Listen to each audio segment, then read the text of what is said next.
a.k.a. Scott Pulser, with Mr. Mike Mars. We both are silence you in the night.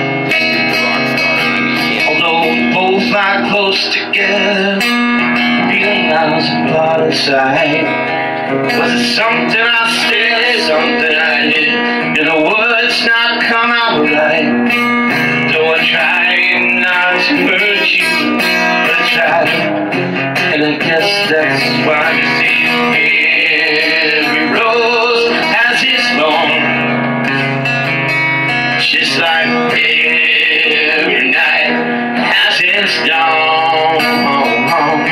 Just like every cowboy sings a sad song. Let the man sing. Every rose has its thorn. Yes, nice voice. Sounds like Meatloaf doing voices. Hot coffee, the chai tea, and the last slurp of spiced rum. Listen for your favorite song playing on the radio. I hear the DJ says love game, easy come and easy go. But I wonder, was he know?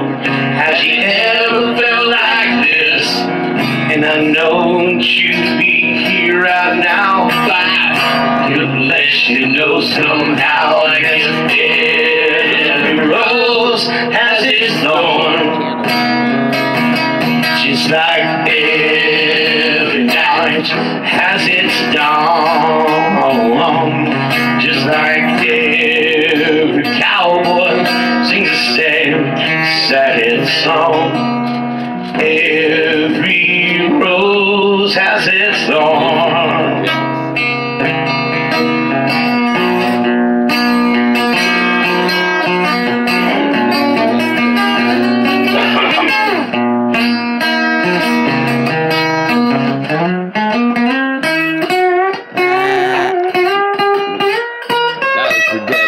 Me doing that. The girlies love it.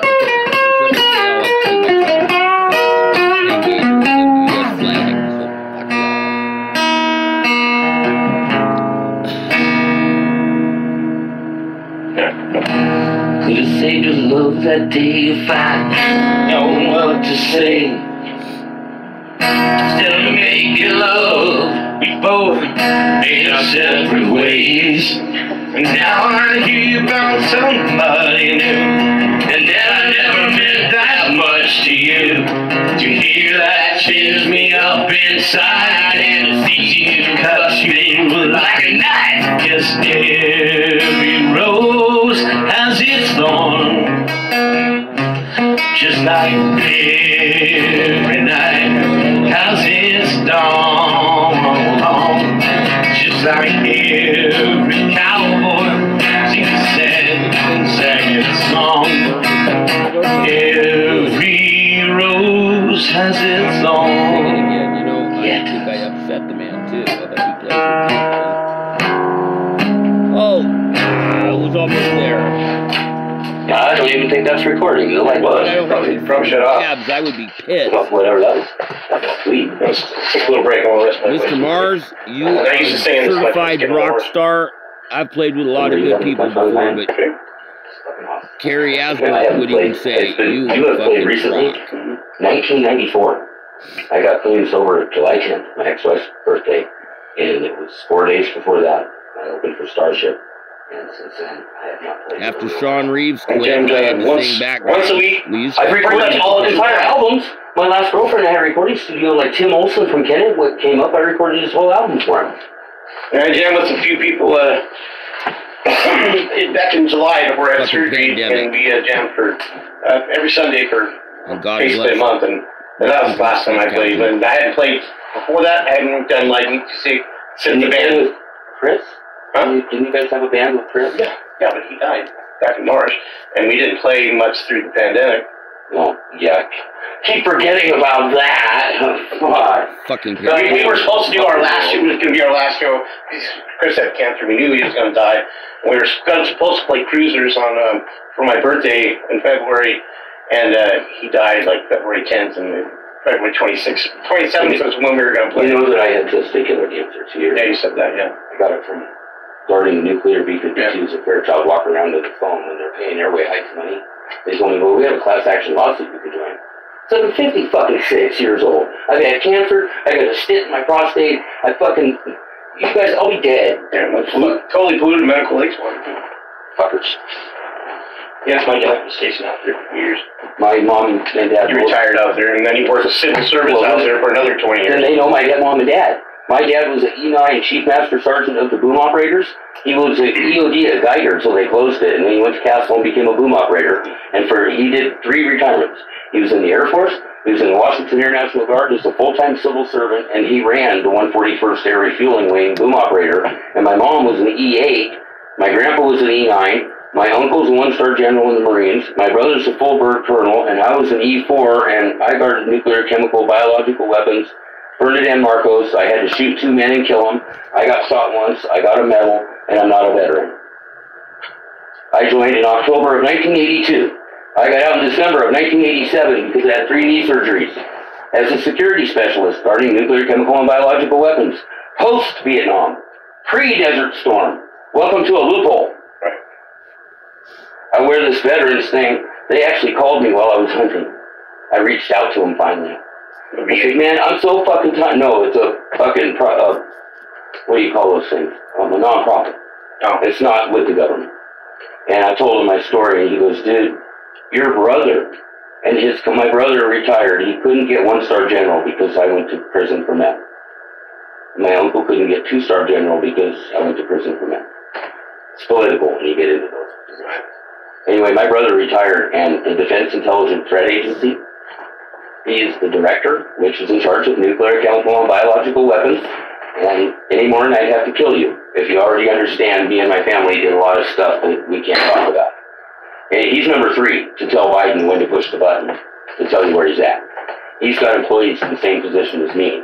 And apparently they reached out and they're lobbying Congress to fix this fucking loophole. There's a girl that was in the Pennsylvania Air National Guard that I met in Gulfport, Mississippi on a mission in 1984, and we fucked, and we've been sent out there since. Guess what? She lost her hearing from all the shooting with no air protection, and the VA won't give her nothing. She's not a vet. She's not a vet either, which is bullshit. And so this man that called me, even though he's not with the government, he's the first person that ever told me I was a veteran, that he felt I was. You know, I had to get out a little early at 6 years because I blew my knee. But, yeah, it's just not fair. Yeah, my dad retired as Master Sergeant after 20 years. In the Air Force? What did he do? Construction, mainly. CE? Yeah, when he went over to Vietnam, he built all the barracks and the sandbag buildings and all that kind of shit. And God bless him. That's what he did. And then after he saw some shit over there. After he retired, he worked 22 years out of civil service out of the base too. Worked worked my fly for a long time, and then he got rifted over to the commissary the last few years. Oh, that's active duty. No. Guard? Civil service. Okay, my parents were, not exact. They got 3 retirements. They were full-time Air National Guard technicians. They ran the 141st Air Refueling. Okay, you've heard of it, right? I mean, been there forever. Okay. My parents basically ran it. And like when I joined, whenever I didn't have a job, I would get what they call man days. And like at ops, I would run ops. You know, I was a security specialist. So I guarded nuclear weapons most of the time. But I also spent time at Minot guarding missiles. And they say, why not Minot? It's freezing, that's the reason. You're out there, dude, Mike. You got this fucking hood. It's like this far, okay? And it's 80 below zero, which is like a 100-mile-an-hour wind. And you got this little window, and you got these giant puffy gloves, and an M16 with a 203 grenade launcher on it, and you're guarding a fucking Minuteman missile with enough shit to blow up the world. And you're like waiting for somebody to tap you on the shoulder, because we never going to see nobody. You're just looking at the fucking snow going sideways, going, why did I join? Oh, I was sentenced to 5 years in Walla Walla for delivering cocaine for my girlfriend's dad. And I got drunk and rear-ended a cop on division and kept going. And they said a spike strip. And I went to jail. And Mom and Dad said, you're in the Air Force. And you signed a form saying you're expendable and got a $10,000 bonus, 3 stripes, jumped out of an airplane and went on a bunch of crazy missions. That's Scott's story. What song are we doing? We're taking a break. Okay, my boys, I'm gonna play. Do that. No, not. I'm sorry. It's been a long time. Thanks. Well, I moved around a lot when I was little, and then basically doing stream I was recording, 5 or me 6. smoking pot and coffee And we with finally Uncle settled back Chris. down in Spokane. I was born in Spokane. Goodbye, everybody. Family. Let me just tell you real quick. Enjoy. It looks like I'm gonna play an Born in original. I haven't California, watched we- this fucking video. They moved back to Poor California. guy. I fucking just wanted him to sing every song there is with And we high moved up here. notes. I'm gonna have to make a set Yeah. list up and So, practice born tuning here, the guitar lower and 2 months later, 3 months later, chops we back, went to Germany. which I know he's Garmisch, got. The Germany. man sounds brother's like sweet. And we were there. motherfucking We were there for 6 months, I don't 9 months at fucking Garmisch. meat. Just outside Garmisch. Man, wow, can he belt it out? That's I was so young when I was there. I don't remember. Superstar. I was under 8 years old, so we were there for like 6 or 9 months or whatever. And then we had a short stint in Michigan somewhere, and I can't remember where that is. And then we were at a base right outside of Rapid City for a few years. My sister was born there, and then we came back and spoke like it's off. It's really hot. I don't care. Look me. Everything I washed twice yesterday. And ever since then, there's the dirt that I already left on your floor. ever since then, lived in the Spokane area. I moved out here about almost 17 years ago. So you didn't grow up out here like the rest of us. No, I grew up in Hilliard, actually. Hilliard, Dogtown. Ow! I got a big rip. My old man's still my sperm donor. I call him. We don't get along. Me and my dad never did. He I moved out when I was 15. still has a house on Crestline. Yeah, I know the area. My kids live in Morgan Acres area. Yeah. North on. I'm a North Beacon, of I'm a Francis. Beacon dude. When fires or ice storm destroyed Beacon, me and my wife and family and all the other people through Spokane Mountain Bikes and then Spokane Biking Board subsequently, we went and rebuilt all the trails. And because I went to Canada and I was filmed in the Cranked videos through Fox, riding with Dangerous Dan and some other guys up in Kamloops, we built all the crazy trails. And in fact, Dan Weber is a friend of mine who built a lot of the trails like the Dangerous Dan and the Zipper and Good Times and Brain Damage. And if you know anything about mountain biking or Beacon Hill, then you know all this that I'm saying. Esmeralda Golf Course behind Minnehaha Climbing Rocks. I lived at 2411 East Boone, and I worked on Sprague and Hogan, you know, right by Sonnenberg for fucking 14 years, and that was my life. Climbed that Minnehaha hill, the Climbing hill rocks? behind it. No, the track, the road up there. I went there and a few times with different 4-wheelers. One time I was. As long as you didn't leave garbage, then more power to you. I was in. I have seen things in the woods out there that I don't know how the fuck they got it there. I find a goddamn truck on the side of a mountain that looked like a helicopter had to drop it there, and we make jumps out of it. When I was 13, I think, my brother and I took a Suzuki Samurai. Suzuki Samurai tried to take it up there, and we rolled it, or he rolled it. Good Velcro. Thank you. You rolled a Suzuki? Yeah, Suzuki Samurai. Yeah, those things were known for rolling, weren't Right. they? They had the real short wheelbase. And then I found out later, because I didn't know where my brother got this fucking thing. He actually stole it. Oh, you rolled it up there? Yeah, left it up. Then we made a jump out of it. I probably saw it. That was back in the 80s. Well, I started mountain biking in 1993, and I got clean and sober in 94, and I got really heavy into it. And then I found out that I was, you know, I always had a very physical job. I worked in a 135-degree retread plant carrying 350-pound bus tires around, and then I ended up the boss after I got clean and sober. And I converted it from steam to electric, and I didn't jam with anybody. I sold all my guitars, I sold everything, and bought mountain bike shit. And I got to where I was doing 24-hour races at Riverside State Park solo against 4-person teams and winning. And I would take people on rides up to Canada for, 11 hours. I'm just getting warmed up, and these people are dropping like flies. And next year, I've already signed up. I'm going to do a full Ironman, which I shouldn't be able to. I'm disabled. But, I've learned motion is lotion, and without the opioids, you know what a runner's high is, right? Yeah. That's my opioid. That's what I did when I was younger. Before I started getting high all the time, smoking too many cigarettes. And I do all that. That's the amazing thing. I was a long distance runner. I was showing Colton on my watch here that my resting heart rate right now is in the 40s. It used to be in the 30s. Okay, 6 months ago, it was in the 60s. I haven't changed anything other than I live on the side of a mountain, and all I do is walk, hike, bike, swim, live in the woods. There are times where mine's way over 100. You're resting? Dude, dude, you need to get out. It's because of my pulmonary issues. I have COPD, emphysema, Right. asthma that I was born with. I have a heart murmur. I have a right side bundle branch block. The only good thing about that is that it's not a left side bundle branch block. It's electrical short in my heart.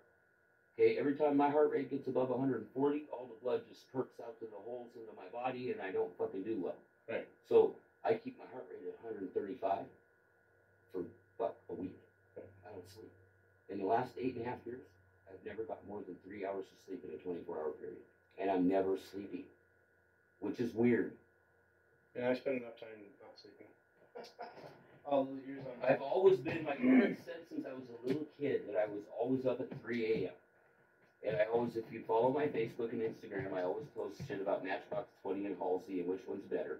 And come here and look at this custom-made silver and turquoise watch. And what time is it? 3 o'clock. Because ever since I was born, I've been awake at 3.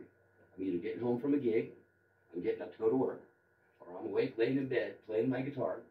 3 a.m. since I was a little kid. That's just me. So if you're ever looking for somebody to talk to on the internet or something at 3 in the morning, you will find Scott Holzer awake. Gotta get it here. And they have clothes on under here, and I'm really hot, so I'm going to take these pants off. There's plenty of clothes under here. I got like 20 layers on.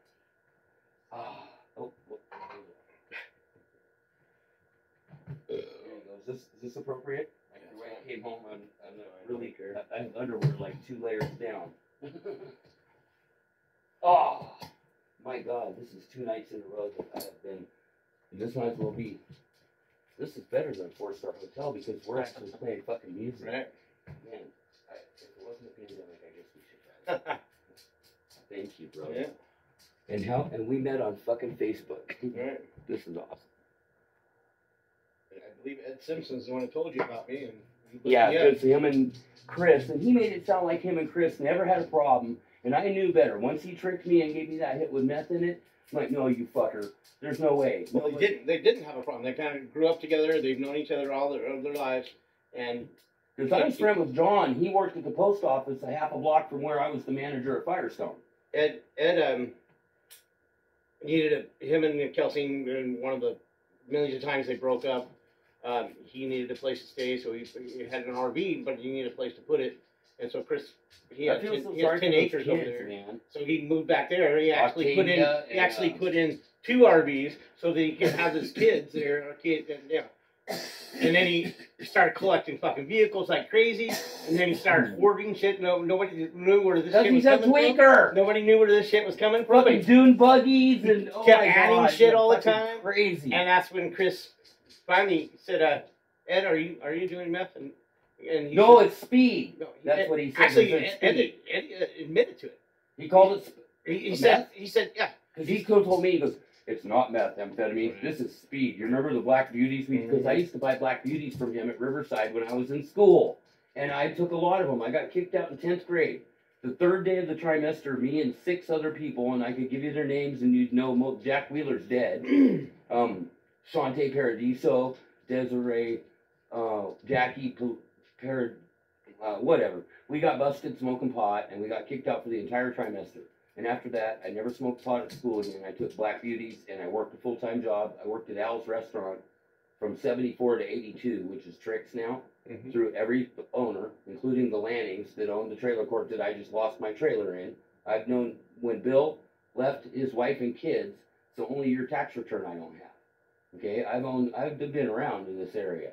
And the fact that I got fucked, there's people right now talking to lawyers today. So, I have a question. You said your neighbor pulled a gun on you. Is that... Pulled a gun on the people that bought the trailer and then stole everything from me. Is that Blaine? Yes! That motherfucker, if he ever shows his ass... I have video of him with his sprinkler ruining my shed and everything in it because him and his wife were out of town. Yeah. And I set my sprinkler to get their flowers wet while they were gone. And he had this new bass boat. And I have a screenshot. He says, you got my boat wet and I am suing you. Okay, I've had a few fucking boats over the years, dude. They get wet. He went and bought a fucking $2,000 boat cover and then sent me the bill. Then he put his sprinkler on my wooden shed that I paid $280 a month lot rent every day for 4 fucking months, 12 hours a day, until it completely collapsed from water damage. And Jeff Lanning came and pulled the motherfucking power at the meter at 3:57 in the afternoon on a Sunday to tell me my music was too loud. 2 days after a cop, the same one that strip searched me, stuck his gun in my bedroom window at 3:47 in the morning to wake me up and tell me my music was too loud. You heard me, he had to wake me up. And then, 2 nights before that, somebody at 3:47 a.m. pulled the power. It shouldn't even be legal. A Vista should have a lock on that thing. It took me 12 hours to figure out what happened. I went out and opened it up, and they turned it off at the fucking main. I was being abused. I went all the way out on the freeway, where the Chatteray Hills trailer court meets the barbed wire under a tree, and set up my little mini Marshall. And Dana Williams pulled up in her Jeep, got out on her cell phone and called the cops, and they came and told me if I didn't go in the house, they were going to fucking arrest me. I was being abused, Mr. Mars. Yeah. I lived there for 11 and a half fucking years, and before that, I lived 2.5 years, 2 trailers down with Maureen, the girl cheerleader from Riverside, that last time I was homeless, I lived in Tracy's basement. He took me up to Primetime for a pool tournament. Mark Reed, who owned that trailer park, his mom died on his birthday, New Year's Day. He was Maureen's driver because she was in a wheelchair. She was a high school cheerleader that I used to know. Her brother, Mike Zollers, is a sheriff. You might know him. I know the name. Okay. Me and Maureen saw each other at the bar. I moved in with her. We stayed together for 3.5 years, and then we broke up and stayed friends and decided we were more brother and sister. She drank like a fish. I could not keep up. I was a recovering alcoholic, and I just couldn't be with that much. She had twins. She was a recovering crack addict. Her and her first husband, they lost 2 kids, then they had twins, and the twins were fucked up because she did a lot of crack, and she had a weird neurological disease, and so she was in a wheelchair from the crack, and she died when she was 47. So, long, weird stories, you know, but, yeah, I got fucked. Once again. But you know what? Every time this happens, I end up better off in the end. I don't know how that is. God just has, you know, it's like his plan. Maybe it was to play with Mike Mars and Victor Vigero. You know, and it's kind of funny because it's like a year or 2 ago, Blaine said that he's been having a war with one of his neighbors, and I never knew who in the fuck that was. And then I put 2 and 2 together when you said you lived there, and you had somebody like pointing a gun at you and all this kind of crap. So that's why I said, "Is it Blaine?" Because I knew he lived there too. The deal. He knows I carry a gun everywhere. Right. Me and Katie Grace and Matt, who she's a paralegal that specializes in landlord-tenant disputes. She's friends with my cousin and has known his wife since the 80s or 90s or whatever. She played in a symphony for 4 years, played violin. Met her at Bear Lake. We all did mushrooms together, and I promised her a lifetime of guitar lessons. This woman stole me blind. Anyway, I go around to get a cigarette. They come running out, and Blaine pulled a gun on them. I didn't see none of this. I don't even believe it at this point. But apparently Blaine pulled a gun on them, and they called the cops. And then Matt said they were going to take Blaine's trailer and level it and make a community garden.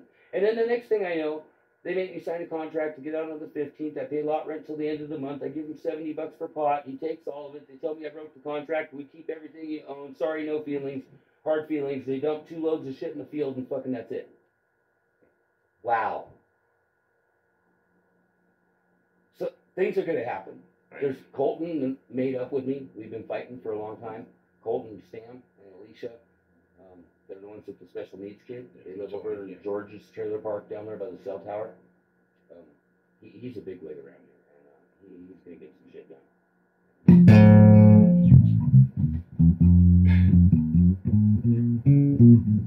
I don't know what I'm tuned to this thing, but it's tuned. Let's do one we just did. You want to do Living After Midnight again? No.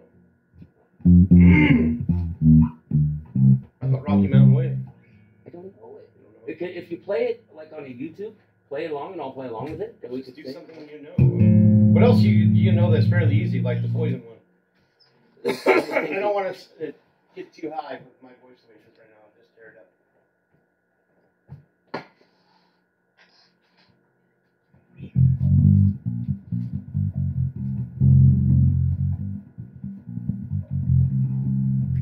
Cool.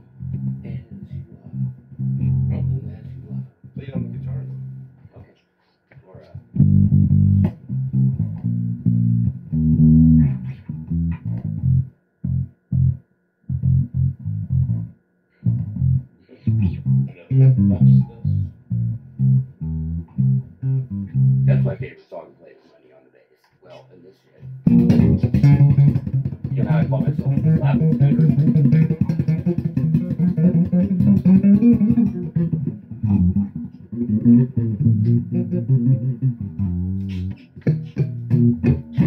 And I'm a guitar player. Fuck y'all. Look for bass, man. Everybody wants to hire me as a bass player. Every band I've ever been in. What did I play? Guitar. Nope. Never once. I've never played my guitar for people in my entire fucking life since Boy Scout camp when I was 19. Not once. GuitarScooter is slapping scooter, and everybody wants a bass player because nobody will play bass. So I'm just taking that off again because I want to be a rock star tonight. And supposedly bass is pretty easy to fucking learn. You know, but I don't play it the way most people play it. And if you just play a normal bass line, anybody should be able to play the bass guitar. If you can keep a rhythm, you know, count to 4, fuck, it's not that hard to take your finger and tap along and then just pick a fucking note. And if it doesn't sound right, move up one. You'll find it. And you don't have to even know the names of them, but there's only 7. The last people I used him with, he's a guitar player, plays drums and plays bass. And he's a cool dude. I've known him for a little while, and he said, I could teach you to play bass in a month. I teach you in a night.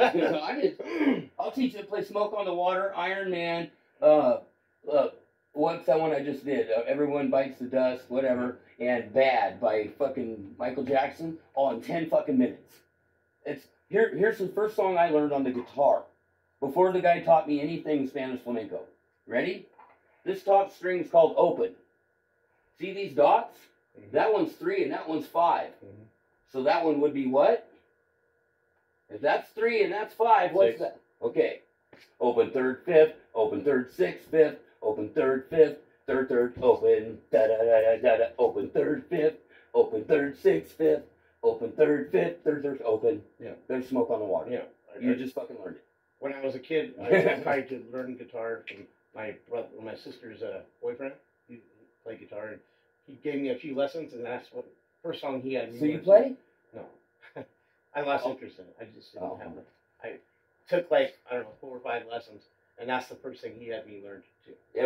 It's everybody's first song, because it's so fucking... Tony Iomma's a genius. Look at how much money they made off of it.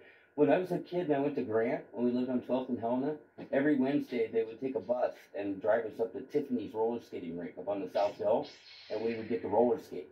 And that song would come on during speed skate. And I'm just a little kid, you know, in like 2nd grade and shit, and I still can, that riff is so stuck in my head.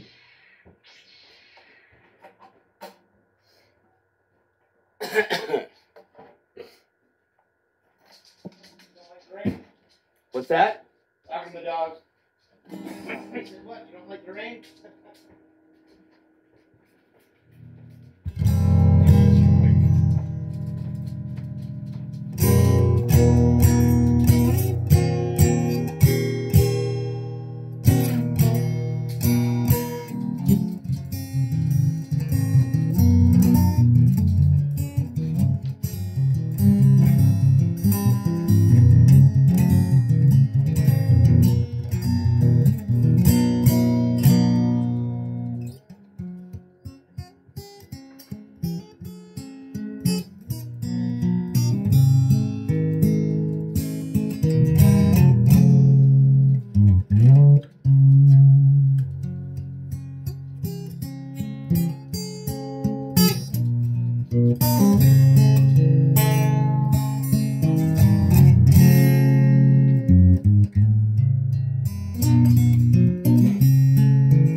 Sang karaoke. That was the first song I ever sang.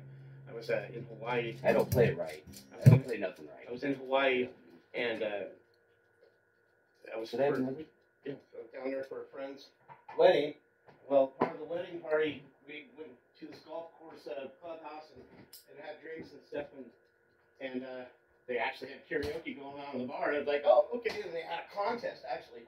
I took second place the first time I ever sang karaoke singing that fucking song. Right on. So, won $75 fucking. In my opinion, it's the second best song ever written. I kind of like Aerosmith. Half my life spent looking in the mirror. All these lines on my face. Yeah. Right. Dream On to me is one of the great. Tough fucking song to sing, though. But hey, he's a stud. Right. That motherfucker can sing. And he's so animated, you know, he's kind of girly, he's kind of manly. I think it's probably one of the best scatters I've ever fucking heard. Yeah, I love Steven Tyler. Oh, I keep stealing that. Let me take one more hit off We're sharing it. I have lighters everywhere. I have a box of probably 30 lighters in it, and I have a torch around here and some hash oil, and I'm going to hit that later. But right now, I just want to play music. This is fun.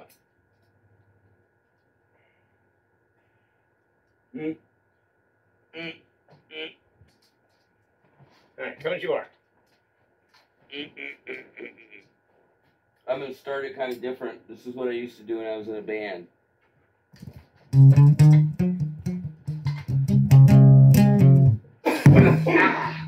Well, it's a good thing it's a fucking beater that cost $119 from the pawn shop. Hello. We'll see how this goes. But when a guy has a name like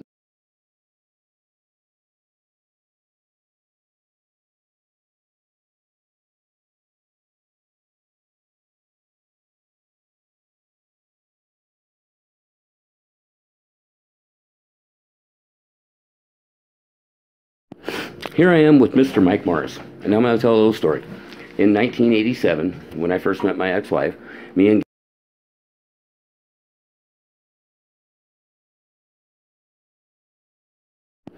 Here I am with Mr. Mike Morris, and I'm going to tell a little story. In 1987, when I first met my ex-wife, me and Gary Allen, who was the DJ at Rock 106 at the time and now 94.5, well, we brought together Sammy Hagar Day and got 40-some thousand people to sign a petition to bring the Monsters of Rock to Spokane, Washington. And they came, only 29,000 people showed up at Joe Albee, but me and my old lady got to sit under the mixing booth, and the fire trucks came and sprayed everybody down because it was hot. And Eddie Van Halen was drunk off his ass, but Sammy Hagar rocked, and Metallica forgot a song in the middle of the song. It was hysterical. Yeah, it was funny. Anyway, so you know what? The Monsters of Rock went to fucking Moscow in 1991 and brought down the Soviet Union. Google it, man. They played for 1.6 million people. There are helicopters from the Soviet army, and the people jumped up and pulled them down out of the sky while Metallica was playing. It's the most awesome thing ever. And so we're going to do Enter Sandman. And this is going to frickin' rock because neither one of us knows how to sing. Oh, wait, no, he's a pro singer. His name is Mike Mars. Are you kidding me? It's like, dick.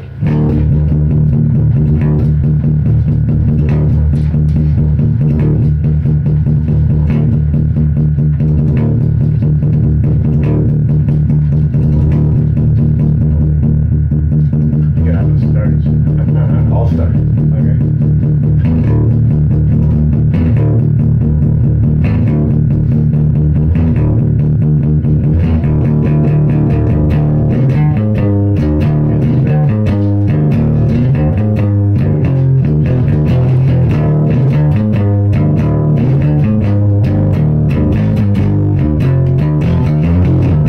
Say your prayers to one, don't forget my son, to include